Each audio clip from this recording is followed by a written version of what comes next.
Hi everyone, welcome to the Chit Chat session series organized by the Welfare Task Force for Malaysian Students Abroad. Today we have Tasnim with us here to share her experience. I'm Effie, and before we start, for those who are new to the Welfare Task Force, we are actually a student-led initiative that focuses at facilitating practical responses to support Malaysian communities in countries all over the world during this unprecedented pandemic. Our various programs include mental health and well-being initiatives, buddy schemes, and tabulation of data for students all across the globe, all aimed to ensure no Malaysian students is left behind and suffer alone during the challenging and confusing period. Today is our 7th chit-chat session, and we are very happy to have Tasnim to join us for this session. Tasnim will be talking about her experiences in Edinburgh and mental health struggles during the lockdown. So Tas, would you like to introduce yourself?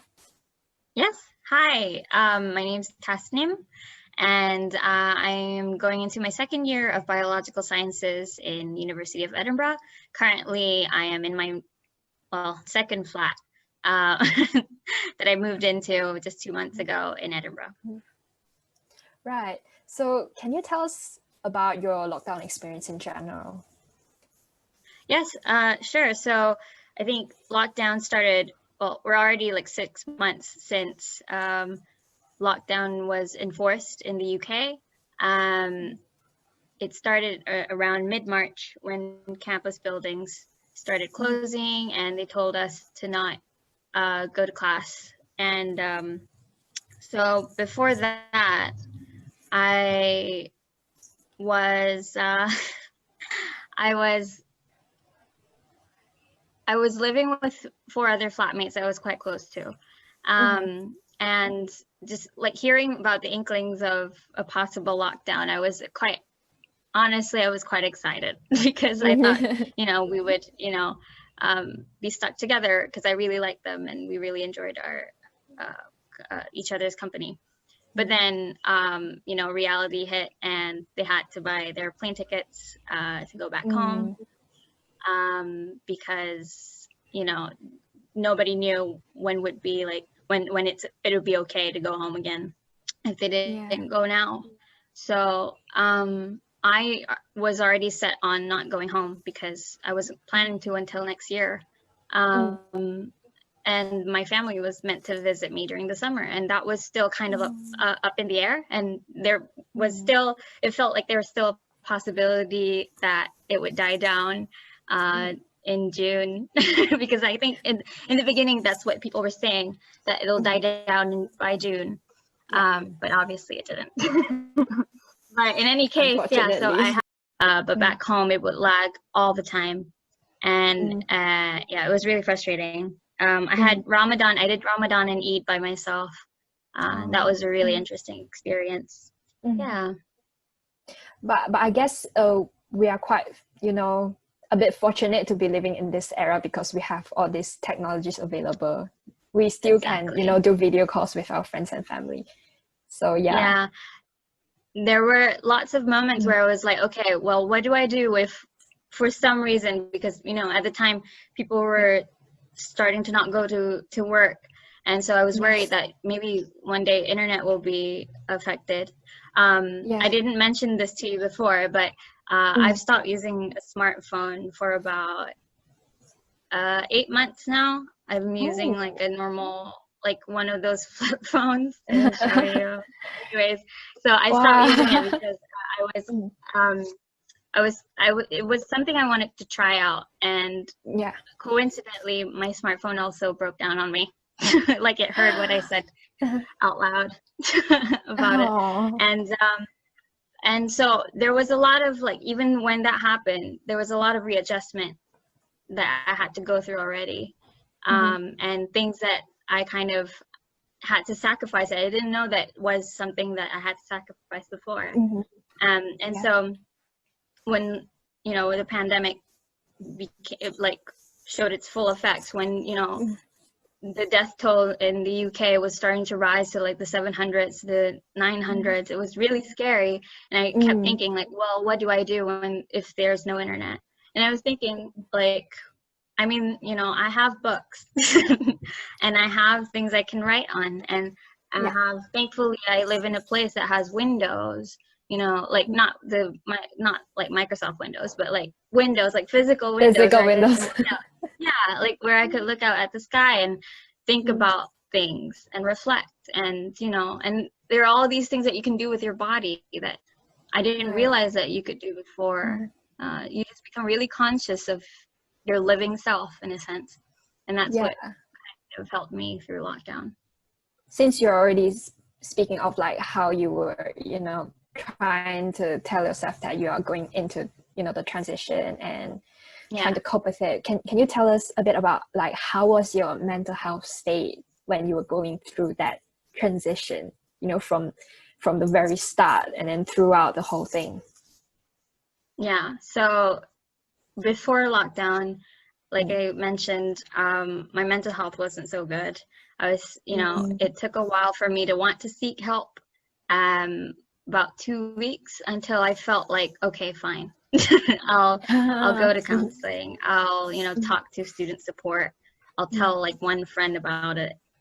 And then, and I did. And then, you know, I made it a point to myself like that I want it to get better. And I think when I talked to my friends about it, really being honest and making sure that, you know, it's not like what they did, it's just something that I'm going through.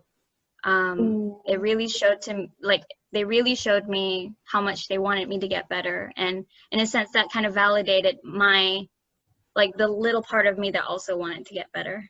So I kept going to counseling, and then lockdown happened, couldn't go to counseling anymore. But thankfully, like I said, like I kind of already started regaining like optimism and like kind of the willingness to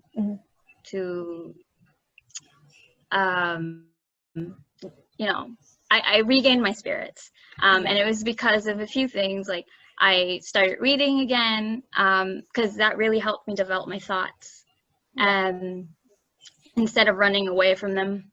I went on more walks. And I'm the most unathletic person. My friends and family will attest to this, but I started exercising every day. So like not even like hardcore exercise. I just did things that made me conscious about my body.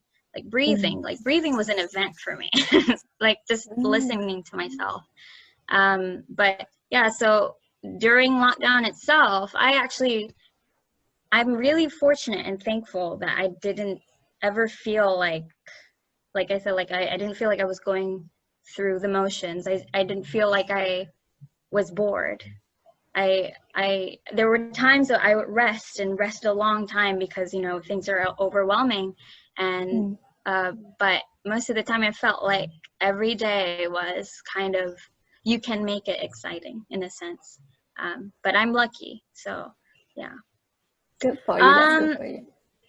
Anyway, like because you mentioned that you know, like before the whole lockdown thing, you went to like counseling at university and stuff. So like when the whole country went into lockdown, did you manage to get like online support instead, like maybe like a video call kind of counseling? Yeah, so I was kind of like, since I was already starting to feel better, like I didn't feel like I needed counseling as much anymore. I instead, I had like 2 calls with my GP, which also provided me support in for my mental health. She was very helpful. You're able to do those things, and there are also a bunch of hotlines, like numbers that you can call, like the Samaritans, Edinburgh Crisis Center, which was really, really helpful for me when I was really like stuck. Nice. But yeah, there's lots of support, thankfully. Right. Yeah, thankfully, you know, like because a lot of times when people go through mental health issues, they don't really realize that there's actually a lot of support around us. Around everyone that can help them. Yeah, so thanks for sharing your the information. So also speaking about like mental health, do you have any more tips that you would give to students who are also experiencing massive change and isolation? So It really does depend on the individual, right? Like every single case is different. And none of them is worse than the other. You know, what you're experiencing, if it's something bad to you, it is bad. And you don't have to compare yourself. You don't have to think like, well, you know, at least I'm not this. In a sense, you can put it in a way where you can practice gratitude, but that's a different story. And that's usually what, by the time you're you've made amends with yourself in terms of your mental health. But before that, I think it's really important to just pay attention to what your heart is saying and listen to it. And when it says, you know, it doesn't want to do anything, there's really no use fighting it, you know? Like, it's like, I like to use this analogy, and it might be pretentious of me, but I like it anyways because it helps me. In E. coli, there's this thing called the lag phase, and it's when you put the E. coli in a different environment, the productivity rate goes flat. So before this, in its previous environment, it was going up, and then it goes flat when you put it in a new environment. And then at one point, it shoots up, and it's even higher than like before. And that's the kind of thing that I think about when I feel like, you know, I'm not being productive, when I feel like I'm not contributing anything to myself, my self-growth, my society. Lag phase is still a productive phase. It's not commonly seen as a productive phase in common society, but it is actually. So yeah, I think resting is so important. Yeah. So do you agree that, you know, it is okay to, you know, feel not okay? Do you agree with that? Of course, yeah, definitely. I think our society tells us to not feel sad when we feel sad, and you know, sometimes people say it because that's just a reflex. Like that's the common thing to say, like, oh, don't be sad, I'll be sad too. Like, but really, you need people to feel sad. I grew to become really grateful whenever I feel sad, because that means like, in a way, there are people who don't have the choice, right? Like that they have to go through things. And then when you're sad, you can feel like I'm there with you, if that makes sense. I feel like my my words are really like everywhere right now, but yeah, that's what helped me a lot. It like you said, it because deepens your like you empathy. said, because you also said that, you know, it actually feels better when you know that someone is also going through something similar with you. So that is, you know, like what you're doing right now, you're sharing your story to everyone. So, you know, it helps to reassure that, you know, that there's a lot of people, we are all in the same boat. We are all also, you know, going through this difficulty. So we are very thankful that you're willing to share about this. Of course. Yeah. Well, apart from mental to health, talk about. Apart from, you know, mental health support, do you get any supplies like masks or hand sanitizers from your university? So I didn't get any from my university because, well, they closed down basically. But there is a Malaysian society here that is really, really supportive. They actually gave, like, they distributed Eid food, as in Raya food, during Raya 𝗍𝗵𝗁, which was really sweet because I was, you know, gonna make my own Malaysian food. Yeah, it was so nice. And then and then recently, I think just like a few weeks ago, they gave out masks when it was starting to become mandatory to wear it indoors, and hand sanitizers. So yeah.